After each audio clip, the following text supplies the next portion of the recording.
Hey, Guy here with another retro game pickup. I was in Long Beach today at a friend's house. He happens to live right by Gameplay, which is a little independent video game store in Long Beach. It's pretty sweet. They got all the modern releases, and then they also have a bunch of retro games.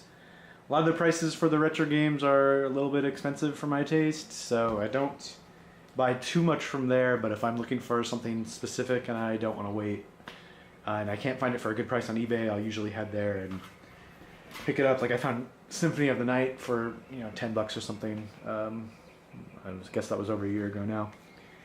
But anyway, so yeah, I was in town, and so I figured I might as well drop by there and pick up some games.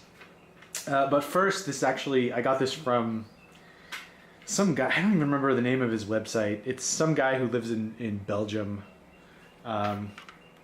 Got this right here. It's Geo Mvs Cart Windjammers. This is a game that, let's see, how long ago was that? Like 2005, I moved in with my friend. We split a house, and we would always play MAME games, and we would always usually end up playing Windjammers on Neo Geo. This game's a lot of fun. It's like a competitive disc throwing game, so you control the guy, but then behind you is a wall that's a goal. So if you get your disc to the wall, you earn points. There's 3-point squares and 5-point squares. So yeah, it's fun, really fast paced. The matches are like 20 to 30 seconds long. They do it in sets, so you win 2 out of 3 sets, and then you win. It's a lot of fun. Really colorful art style. And it's weird with this game. I remember when I had my first Neo Geo collection, which I sold, God, it's been like almost 12 or 13 years ago now. Windjammers sold for like $40, and it was nothing. It was a totally common game. But then for some reason recently, the value of this has gone way up, and now they usually end on eBay for over $100 at least, sometimes more. So I found this guy in Belgium that was selling this for $40. I sent him an email. I asked him if he'd ship to America. He said no problem. So after shipping and all that, it ended up being I think like $55 or $60.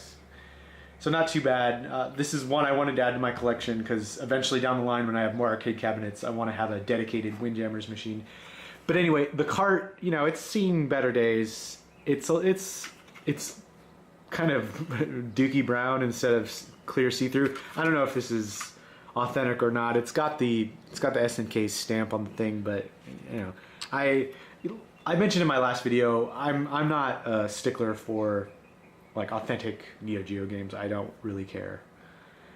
So yeah, it works. It works perfectly. I put it in the cabinet, and it worked perfectly the first time. The label is a little dirty, kind of a bunch of scratches in it, but anyway, the game works. That's all I care about. It's in the cabinet. It's not going to be on a shelf or anything, so nobody's going to see it anyway, and the game works fine.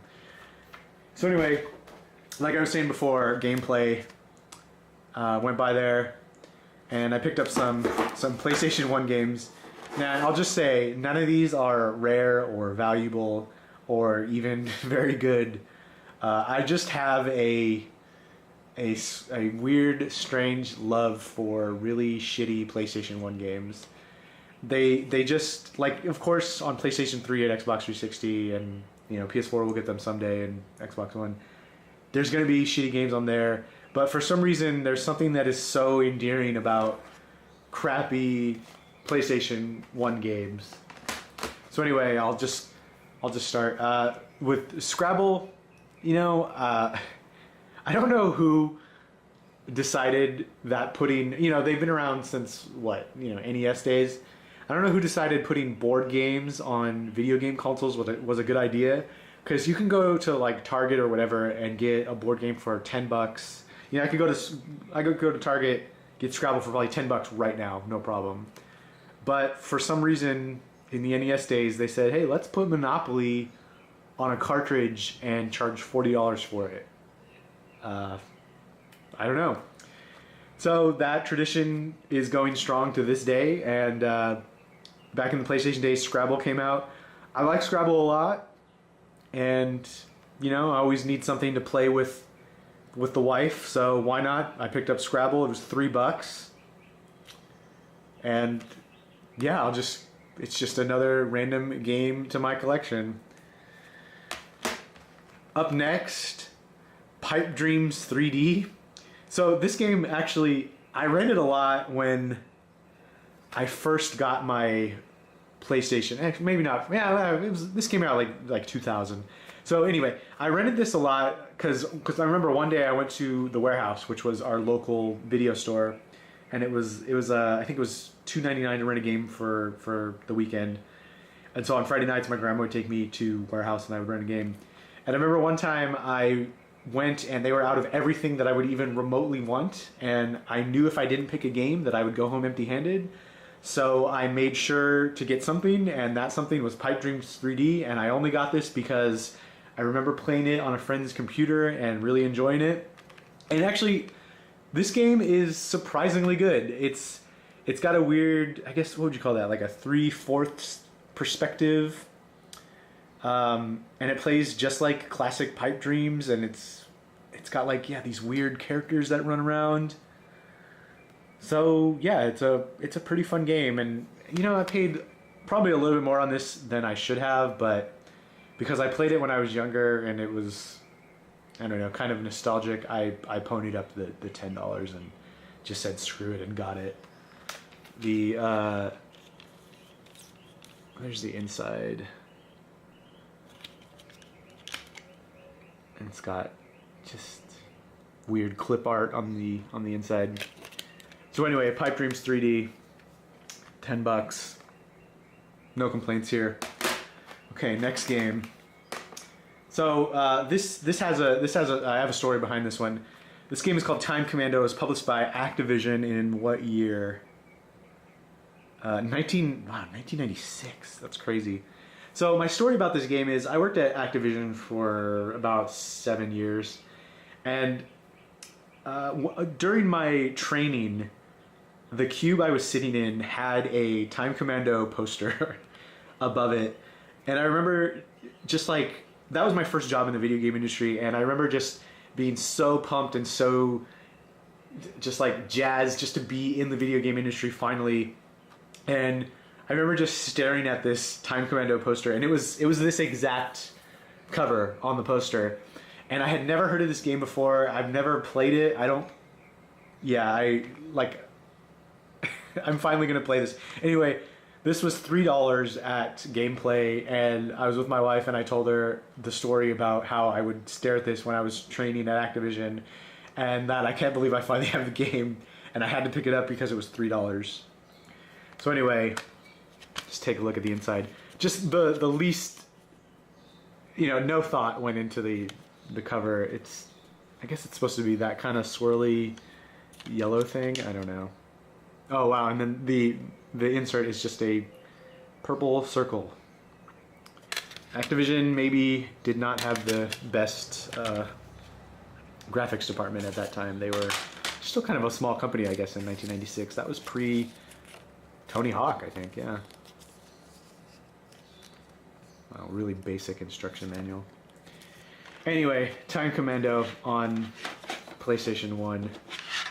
My love for really shitty, cheap PlayStation 1 games. Look at the back. It looks like it has like pre-rendered worlds, and there's kind of a dinosaur maybe. Fight your way through time or your history. So we'll see how that goes. So the last game that I got, I had never heard of this game either.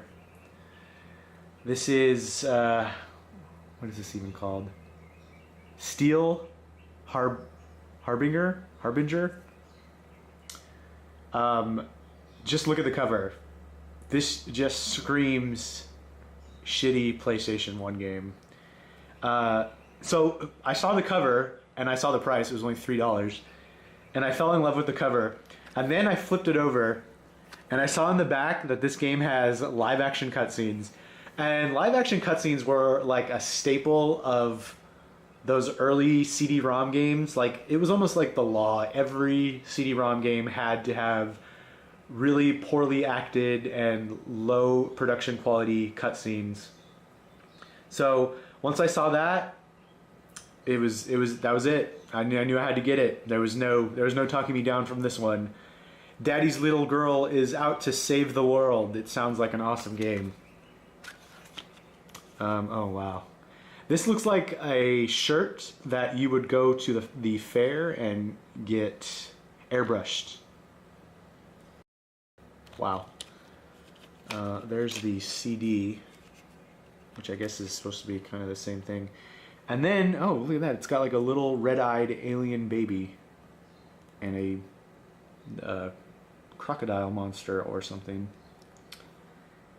So, yeah. Wow. 1996. Who is this published by? Mindscape Entertainment. I can't say that I am familiar with Mindscape Entertainment at all. I have no idea what else they have published. Mindscape.com. I'm going to go there and see if they're still around.